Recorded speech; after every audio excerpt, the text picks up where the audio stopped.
নমস্কার বন্ধুরা, রুচির কিচেনে সবাইকে স্বাগত জানাই। আজ নিয়ে এসেছি ভেন্ডি আলুর দুর্দান্ত স্বাদের একটি রেসিপি। ভাত পাশাপাশি রুটি পরোটার সঙ্গে খেতে অসাধারণ লাগে। চলুন রেসিপিটা দেখে নিয়ে যাক, আশা করি ভালো লাগবে। আর ভালো লাগলে অবশ্যই একটা লাইক করে দেবেন, কমেন্টসে জানাবেন কেমন লেগেছে। তো এখানে দেখুন আমি নিয়েছি প্রায় 350 গ্রাম ভেন্ডি। ভেন্ডিটাকে কেটে নেব। তো কাটার আগে খুব ভালো করে ধুয়ে নিয়েছি, কারণ ধোয়ার পরে আর কাটা যাবে না। কাটার পরে ধুলে তাহলে কিন্তু ভেন্ডিগুলো একদম নালা নালা হয়ে যাবে, সেই কারণে। তো এইভাবে আমি ভেন্ডি বা ঢ্যাঁড়সটাকে কেটে নেব। দুই সাইড থেকে কেটে বাদ দিয়েছি, তারপরে মাঝখান থেকে এইভাবে একটু কাট লাগিয়ে দিয়েছি। বড় হলে 3 টুকরো করবেন, মিডিয়াম বা ছোট হলে 2 টুকরো করবেন। এইভাবে একটু ছোট করে কেটে নিলে তাহলে কিন্তু ভেতরে মশলাটা ঢুকতে পারে, খেতে ভালো লাগে। এইভাবে কেটে রেখে দিতে হবে। এদিকে দেখুন একটা কড়াই বসিয়ে দিয়েছি, কড়াইতে দিয়েছি 2 চামচ সর্ষের তেল। রান্নাটা আমি সর্ষের তেলে করেছি। তেলটাকে খুব ভালো করে গরম করে নিতে হবে, তারপরে এখানে সেই কেটে রাখা ঢ্যাঁড়সগুলো দিয়ে দিতে হবে।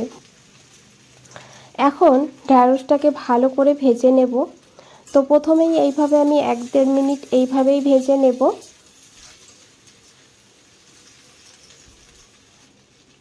তারপরে এখানে একটু লবণ দেব। এখানে কিন্তু হলুদ দেব না, শুধু লবণ দিয়েই আমি এই ভেন্ডিগুলোকে ভেজে নেব।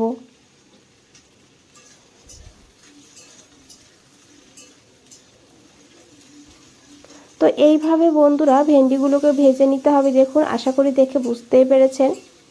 আর ভেন্ডি যেহেতু রান্না হতে সময় কম লাগে, সেই কারণে এইভাবে একটু ভালো করে ভাজা হলে খেতেও ভালো লাগবে, রান্না হতেও সময় কম লাগবে। দেখুন ভেন্ডি ভাজা হয়ে গিয়েছে, এখন আমি তুলে নিয়েছি। আর এই কড়াইতে যতটুকু তেল আছে এই তেলের মধ্যে দিয়েছি টমেটো। এখানে আমি একটা মিডিয়াম সাইজের টমেটো এইভাবে লম্বা লম্বা করে কেটে নিয়েছি। এখন এই টমেটোটাকেও একটু ভেজে নেব, তবে গ্যাসের ফ্লেমটা কিন্তু বাড়িয়ে দিতে হবে, না হলে টমেটো গলে যাবে। হালকা হালকা করে টমেটোকে ভেজে তুলে নিতে হবে।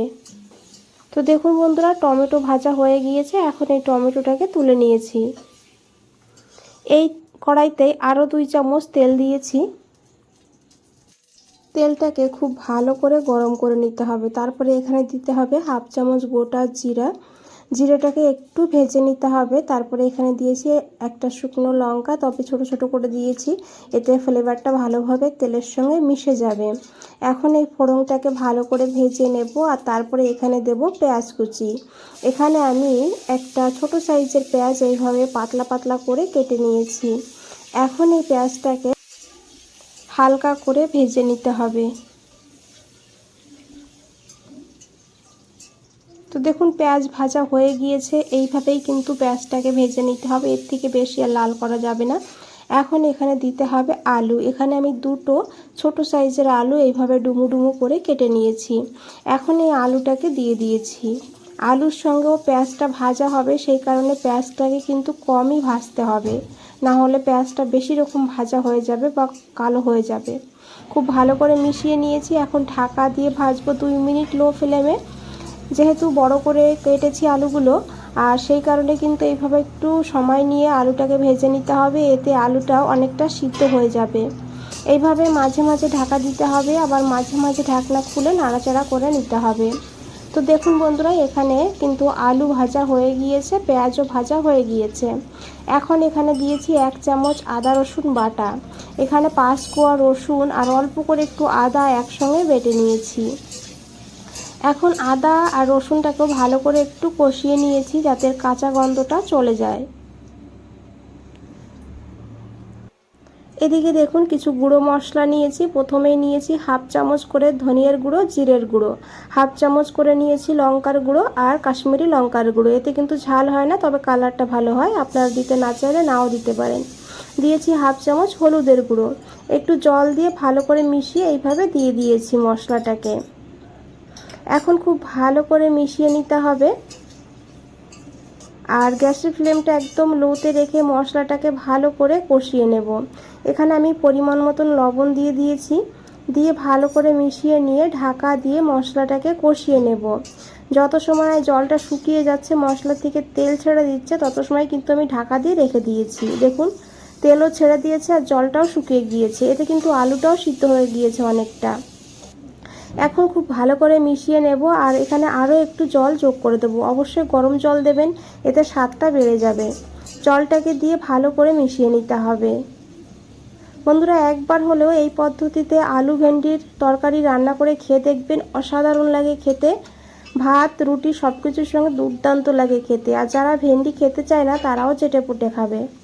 এখন এখানে আমি দিয়ে দিয়েছি ভেজে রাখা ভেন্ডিগুলো, আর এরই সঙ্গে দিয়েছি দেখুন কিছু পেঁয়াজ বড় বড় করে কেটে নিয়েছি। কাঁচা পেঁয়াজ দিতে হবে এই সময়, এর ফ্লেভারটা কিন্তু দুর্দান্ত হয় এই রেসিপিতে।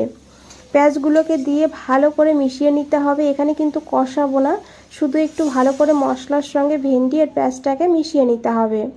তারপরে এখানে দিতে হবে পরিমাণ মতন জল। জলটা খুব বেশি দেবেন না, রান্নাটা একটু মাখো মাখোই হবে, সেইভাবে জলটা দেবেন। দিয়ে খুব ভালো করে মিশিয়ে নিতে হবে। আর তারপরে ঢাকা দিয়ে রান্না করব প্রায় 5 থেকে 6 মিনিট। 6 মিনিট হয়ে গিয়েছে, ঢাকনাটা সরিয়ে নিয়েছি। আর আশা করি দেখে বুঝতেই পেরেছেন কতটা লোভনীয় লাগছে দেখতে, খেতেও কিন্তু দুর্দান্ত হয়। আর বন্ধুরা, এখানে দেখুন আলুগুলো সিদ্ধ হয়ে গিয়েছে। আর এখানে একটা কথা বলে রাখি, যদি রেসিপিটা দেখে ভালো লেগে থাকে একটা লাইক করে দেবেন, চ্যানেলটাকে সাবস্ক্রাইব করে পাশে থাকবেন। ফেসবুক থেকে দেখলে পেজটাকে ফলো করে দেবেন, কমেন্টসে জানাবেন কেমন লেগেছে। এখানে সামান্য একটু চিনি দিয়েছি টেস্টটাকে ব্যালেন্স করার জন্য, তবে আপনারা দিতে না চাইলে নাও দিতে পারেন। চিনিটাকে দিয়ে খুব ভালো করে মিশিয়ে নিয়েছি। তারপরে এখানে দিয়েছি সেই ভেজে রাখা টমেটো আর খুব ভালো করে মিশিয়ে নিতে হবে। আর তারপরে এখানে দিতে হবে একটু ধনেপাতা কুচি, হাতের কাছে থাকলে দিয়ে দেবেন, না থাকলে না দিলেও হবে। তবে ধনেপাতা দিতে না চাইলে একটু গরম মশলার গুঁড়ো এখানে দিতে পারেন। গ্যাস বন্ধ করে ঢেকে 5 মিনিট রেখে দিয়েছিলাম। 5 মিনিট পর ফিরে এসেছি, দেখুন কতটা লোভনীয় লাগছে দেখতে। আর বন্ধুরা, এখানে কিন্তু আমাদের দুর্দান্ত স্বাদের ভেন্ডি আলুর দো পেঁয়াজা রেডি হয়ে গেল। একবার হলেও বানিয়ে দেখবেন, তারপরে জানাবেন কেমন লেগেছে। বন্ধুরা, আজ তাহলে এই পর্যন্তই, ফিরে আসছি নতুন কোনো রেসিপি নিয়ে। ভালো থাকবেন, সুস্থ থাকবেন, সবাইকে অনেক অনেক ধন্যবাদ এত সময় ধৈর্য ধরে রেসিপিটা দেখার জন্য।